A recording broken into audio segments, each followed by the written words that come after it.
یہ تمہاری جھولی ہے، اس سے تمہیں رزق آئے گا، اس سے تمہیں خدا زیادہ دے گا۔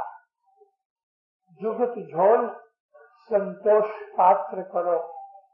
پھر ایسے سادھو کے ہاتھ میں ایک کاسا گدائی ہوتا ہے، ایک پیالہ ہوتا ہے، اور وہ اس پیالے کے ذریعے لوگوں سے مانگتا ہے تو لوگ اس میں پیسے ڈالتے ہیں یا کھانا ڈالتے ہیں۔ یہ پاتر یعنی پیالہ، پاتر کہتے ہیں انگلش میں کنٹینر کو، اس کا یہ سنتوش کا پاتر بناؤ، یعنی تمہارے دل کے اندر ایک دم کنٹینٹمنٹ ہو گئے، تمہارے دل کے اندر لالچ نہ رہے، تمہارے دل کے اندر لوگ نہ رہے، تھوڑا ملا ہے یہ خیال نہ رہے، جتنا مل گیا اس کے اوپر تم نے قناعت کی۔ عربی زبان کا جو لفظ قناعت ہے یہ سنتوش ہے، یہ کنٹینٹمنٹ ہے۔ اور وہ آدمی جو عبادت والا ہے اس کے دل میں کنٹینٹمنٹ ہونی چاہیے۔ آدھی روٹی ملی تو بھی آمین، ساری روٹی ملی تو بھی شکر گزاری، پیٹ بھر کے کھانا نہیں ملا خدا کی مرضی، شکر کر لینا، اس کے اوپر گڑبڑ نہ کرنا چاہیے۔ یہ سنتوش ہے، قناعت ہے۔ قناعت کے اندر صبر ہوتا ہے، قناعت کے اندر خدا کے اوپر یقین اور بھروسہ ہوتا ہے، میرے خدا نے مجھ کو اتنا دیا ہے، آمین۔ اس کے دل میں لالچ پیدا نہیں ہوتا۔ اب سوال یہ ہے کہ اگر ایک آدمی قانے ہو جائے یعنی کنٹینٹڈ بن جائے تو کیا وہ ترقی دنیا میں نہیں کر سکتا؟ میں کہتا ہوں کر سکتا۔ یہاں تو دل کی بات ہوتی ہے اور روحانیت کی بات کر رہا ہوں۔ اگر آپ کے پاس 100 روپے آئے، خرچ کرنے کے بعد 10 بچ گئے تو اچھا ہے نا، مگر اگر آپ کو یہ لالچ پڑ گیا کہ میں 10 بچے ہیں اس کی جگہ 100 بنے، 100 کی جگہ 200 بنے، آج کی دنیا کا حساب کرو تو دنیا میں مالدار بننے کے لیے خواہش بہت ہے، جلدی پیسے والے بنے، یہ بڑی ڈینجرس چیز ہے۔ اس کی وجہ سے گناہ ہوتے ہیں۔ جب دل میں یہ بس جاتا ہے کہ میں جلدی سے پیسے والا بن جاؤں تو شیطان اس کا استاد اور رہنما بن جاتا ہے۔ اور آج دنیا میں جس قدر بھی گناہ ہوتے ہیں اس میں اکثر گناہ اسی وجہ سے ہوتے ہیں کہ میں جلدی پیسے والا بن جاؤں، کیونکہ پیسے والا بن جانا یہ ایم نہیں، اس میں ایم کچھ اور ہے۔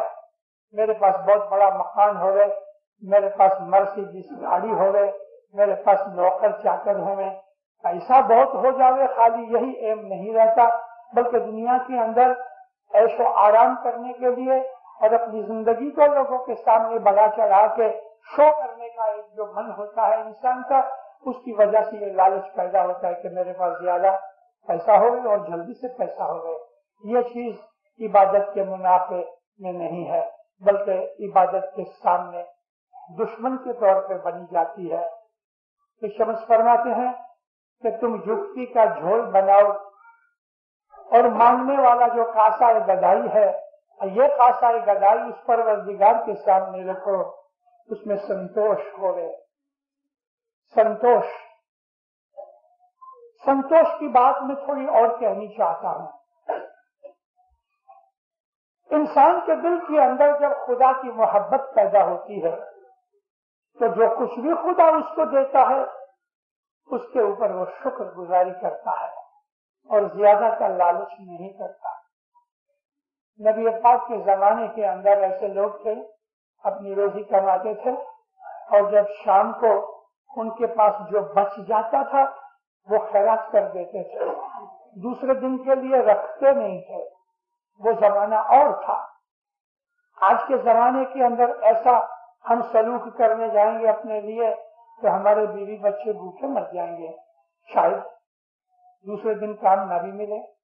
مگر وہ لوگ کے جو عابد ہیں، وہ لوگ کے جو خدا تعالی کے ذاکر ہیں، وہ لوگ کے جو خدا کے بندے ہیں، پیارے ہیں، ان کو اس بھی بات کا غم نہیں رہتا، خدا اس کا بندوبست کرتا ہے۔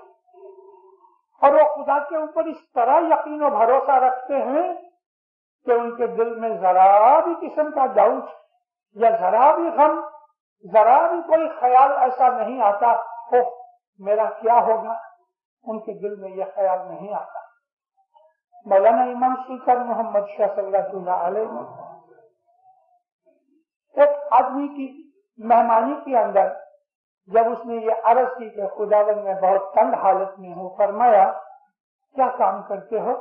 کہ مولا میرا چھوٹا سا اسٹور ہے، دکان ہے، میں کریانہ کا بیپار کرتا ہوں، یعنی میں چھوٹی چھوٹی چیزیں بیچتا ہوں۔ مولا فرمایا تم روز جماعت خانے جاتے ہو؟ کہتے حضور شام ہی کو تو میرا بیپار ہوتا ہے، میں نہیں جا سکتا۔ صبح جاتے ہو؟ کہا نہیں۔ 10 ون دیتے ہو؟ کہتے مولا پورا نہیں ہوتا۔ سلطان محمد شاہ ہاتھ میں لکڑی تھی سرکار کے، ایسا بیٹھے ہوئے تھے۔ جب اس نے کہا تو مولا فرماتے ہیں اگر تم روز جماعت خانے جاؤ، اگر تم برابر 10 ون دو تو لکڑی کو ایسا اونچا کر کے نیچے سے پکڑا اور لکڑی کا جو اوپر کا ہتھا گول تھا وہ اس کی گردن میں ڈالا، ایسا گردن میں ڈال کے صاحب نے کھینچا تو وہ سامنے آ گیا۔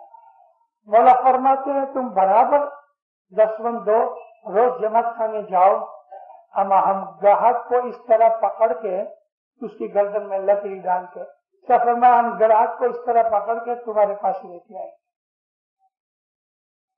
وہ اس بات کا ضامن ہے۔ اس کا نام سنتوش۔ میں روزی ملے کہ نہ ملے میں جماعت خانے جاؤں گا۔ اگر کسی آدمی نے یہ باندھ لیا تو یہ باقی اس کے اوپر پڑ گیا، مولا کے اوپر کہ اس کو روزی دے رہے، کیونکہ روزی خدا دیتا ہے اور اس آدمی کو روزی ملے گی۔ اور اس قسم کے بے حساب واقعات ہیں کہ شام کے وقت وہ لوگ خدا کے اوپر توکل رکھ کے جو روزی دینے والا ہے اپنی دکان بند کر دیتا۔ میں آپ کو یہ نہیں کہتا آپ کا کیا بیپار ہے، آپ کی کیا حالت ہے، مجھے پتا نہیں، میرا کام یہ ہے واعظ کرنا۔ اب وہ واعظ آپ کو کتنی لگتی ہے کتنی نہیں لگتی وہ آپ کا انفرادی طور کے اوپر حق ہے، اس میں سے جو کچھ سمجھنا ہے سمجھ لو۔ مولانا امام سلطان محمد شاہ کا ایک فرمان بیت الخیال کا فرمان ہے، مگر وہ ایسا فرمان ہے کہ جو سب کو لگتا ہے۔ مولا فرماتے ہیں ایک آدمی کی عرض کرنے کے بعد یہ فرمان بیت الخیال میں کیا۔ اس آدمی نے یہ کہا تھا کہ مولا میں 14-15 گھنٹے میں بیپار کرتا ہوں، دکان کھول کے بیٹھتا ہوں، کبھی کبھی 16 گھنٹے تک بھی میں دکان کھولتا ہوں، مگر میری روزی پوری نہیں ملتی۔ تب مولا نے اس کو جو کہا فرمایا وہ فرمایا، مگر دوسرے دن کے اسی کی شام کو جب بیت الخیال میں امام نے یہ فرمان کیا تو سب فرمایا کہ جو خدا تم کو 10-15-16 گھنٹے کام کرنے کے اوپر اتنی روزی دیتا ہے، اگر وہ خدا چاہے تو تم کو 4-5 گھنٹے میں اتنی روزی نہیں دے سکتا؟ کیا خدا میں یہ قدرت ہے کہ نہیں کہ جو روزی تمہیں 16 گھنٹے محنت کرنے سے ملتی ہے اگر خدا راضی ہو جائے تو وہی روزی تم کو 4-6 گھنٹے میں دے سکتا ہے کہ نہیں؟ ان اللہ علی کل شیء قدیر، خدا ہر چیز کے اوپر قدرت رکھتا ہے۔ تو بیت الخیال والوں کو امام یہ فرماتے ہیں کہ بیل کی طرح محنت نہ کرو۔ یہ بیت الخیال کے فرمانوں میں ایک فرمان ہے، بیل کی طرح محنت نہ کرو۔ جو خدا تم کو 8-10 گھنٹے محنت کرنے سے روزی دے سکتا ہے وہ تمہاری روزی کو آسان کر سکتا ہے۔ خدا پہ یقین ہونا چاہیے اور ہمارے دل میں اس بات کی تمنا ہونی چاہیے۔ یہ تمنا ایک بڑی اعلیٰ درجے کی چیز ہے۔ جب ہمارے دل میں تمنا پیدا ہوتی ہے تو خدا اس کا بندوبست کر دیتا ہے، واللہ خدا بندوبست کر دیتا ہے۔ میں نے دیکھا ہے دینداروں بہت سے لوگ اس وقت میں واز کرتا ہوں، ایسے 2-4 مثالیں میری سامنے گھوم رہی ہیں۔ ایک آدمی ہے 10 بجے اپنی آفس کھولتا ہے، 10 بجے آتا ہے،